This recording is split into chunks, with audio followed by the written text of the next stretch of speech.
Salut à tous. Ballonnement abdominal ou ventre gonflé, gaz, cause et remède. Voici le sujet du jour.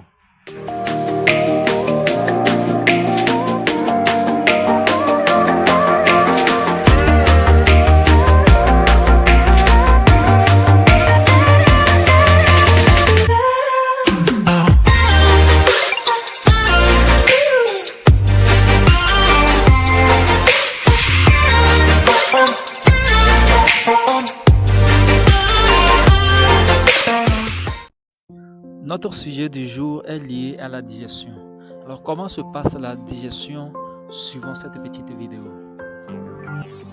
La digestion est le processus au cours duquel le système gastro-intestinal récupère les nutriments essentiels au fonctionnement de l'organisme et transforme les aliments non utilisés en déchets à l'aide de réactions chimiques.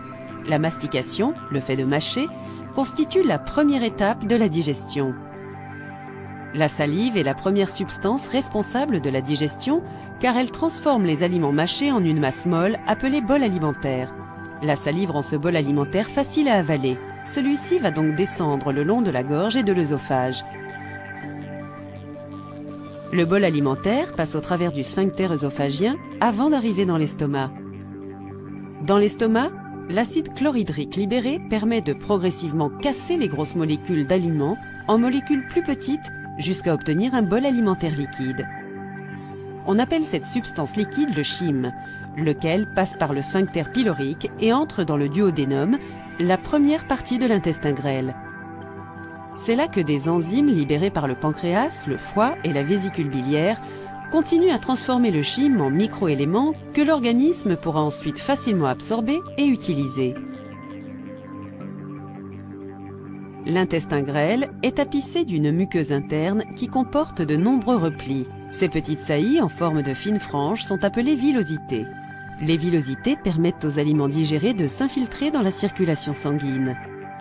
C'est dans l'intestin grêle que tous les nutriments et toutes les vitamines sont absorbés. Le chyme poursuit alors sa route pendant environ 6 mètres le long de l'intestin grêle, passe la valvule iléocolique et arrive dans le gros intestin.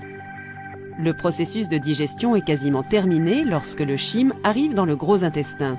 Le chyme non digéré qui pénètre le gros intestin est considéré comme du déchet.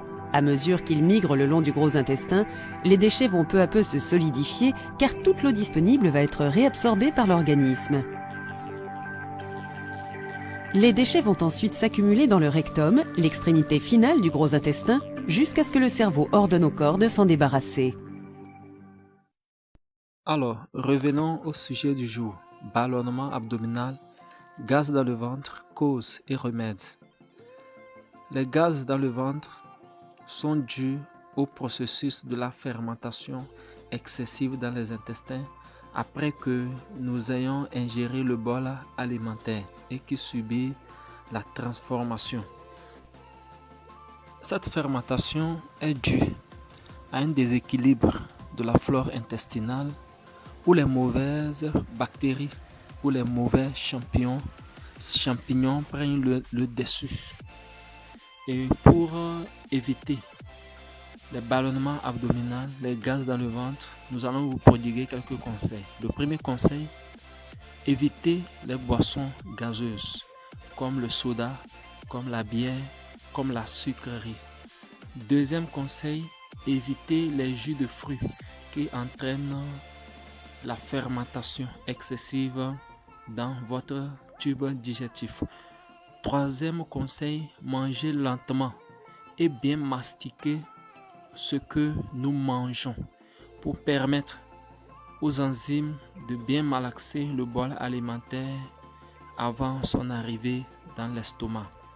Le quatrième conseil, évitez les produits laitiers d'origine animale et privilégier le lait sans lactose.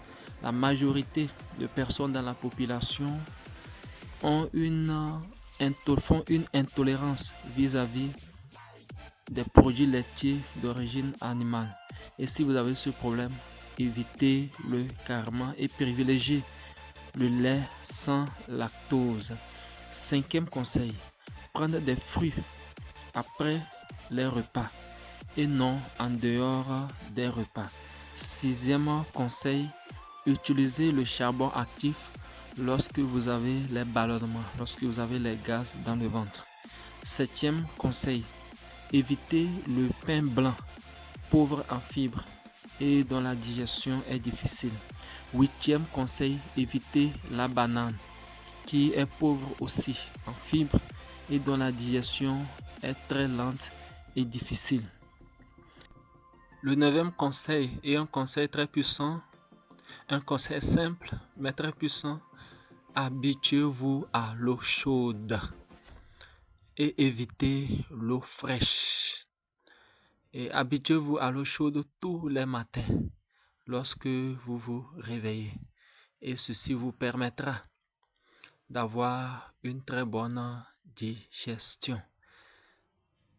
Alors, si vous avez aimé, likez la vidéo, abonnez-vous si ce n'est pas encore fait et partagez la vidéo avec quelqu'un que vous pensez qui peut bénéficier de ces conseils. Alors, d'ici là, portez-vous bien, prenez soin de vous et à la prochaine.